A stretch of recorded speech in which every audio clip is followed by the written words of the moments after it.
I'm Bo Johnson. Today is December 24th, 2025. Welcome to yes2hellwith.com. There are about 6 more days left to get the $1 report on jamesbowersjohnson.com that reveals ChatGPT's acceptance that the federal government operates the income tax laws by fraudulent presumption. Now, yesterday we discussed the four corners of justice diagram. Today, let's discuss a case that perfectly illustrates why this diagram exists. Arlen Jones lived in Virginia around 1940. He was not educated. He was not politically connected. He was not sophisticated. He was a husband and a father with 2 small children. His wife was a paraplegic. His family was hungry. And in a moment of desperation, he did what he probably would never have done under normal circumstances. He stole food. Specifically, Arlen Jones killed a single heifer owned by a wealthy neighboring rancher and took the meat to his family. This is the entire crime. No violence against a person, no ongoing scheme, no repeat conduct, no malicious intent. The question that the legal system asked was simple. Did Arlen Jones violate the statute on cattle rustling? Technically, the answer was yes.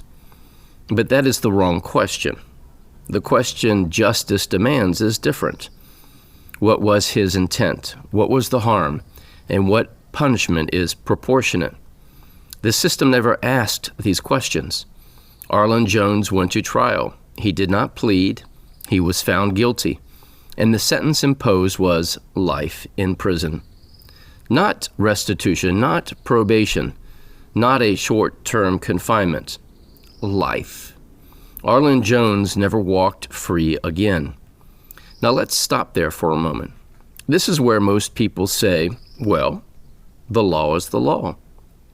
That response is exactly why injustice survives. Because justice is not produced by statutes alone. It is produced or destroyed by enforcement, by people. That is why we use the four corners of justice diagram. Let's walk through this case the way the system should have. At the center of the diagram is the zero line, neutrality, restraint, equity, and conscience. In a just system, no actor crosses left of that line.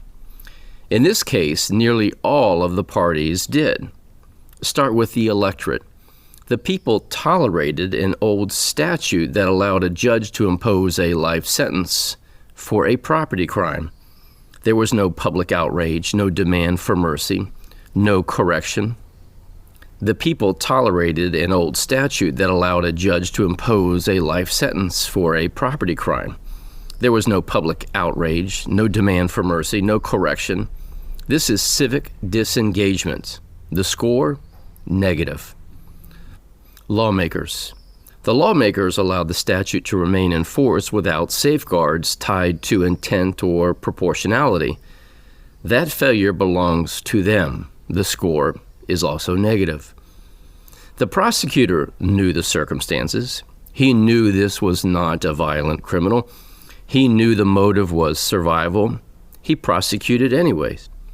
This is not justice. It is administrative obedience. The score, negative.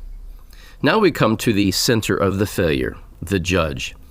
The judge imposed a life sentence for stealing food, and that alone would be enough to condemn the decision. But there is more. The wealthy rancher whose heifer was taken was a close personal friend of the judge.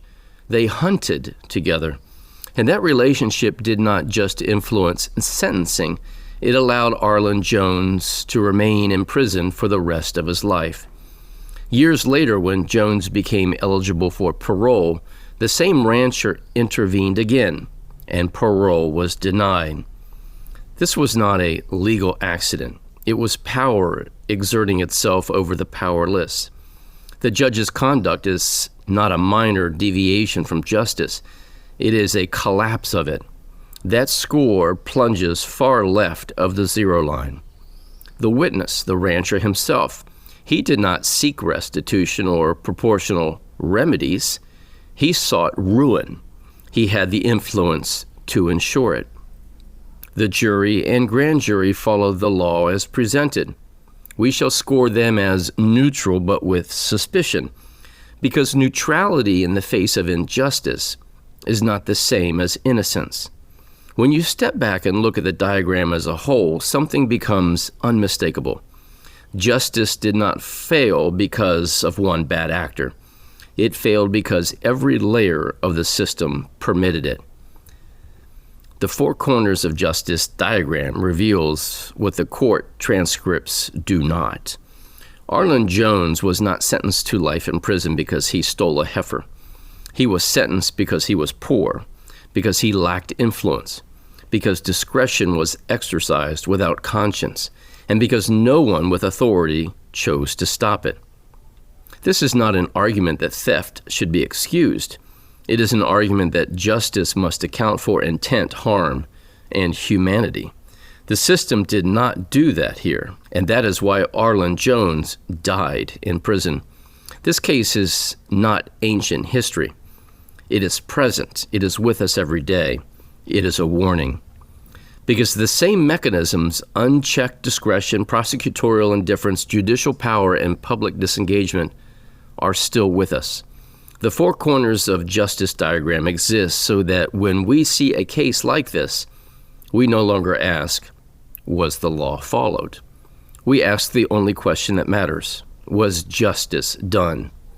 And in the case of Arlen Jones, emphatically, the answer is no.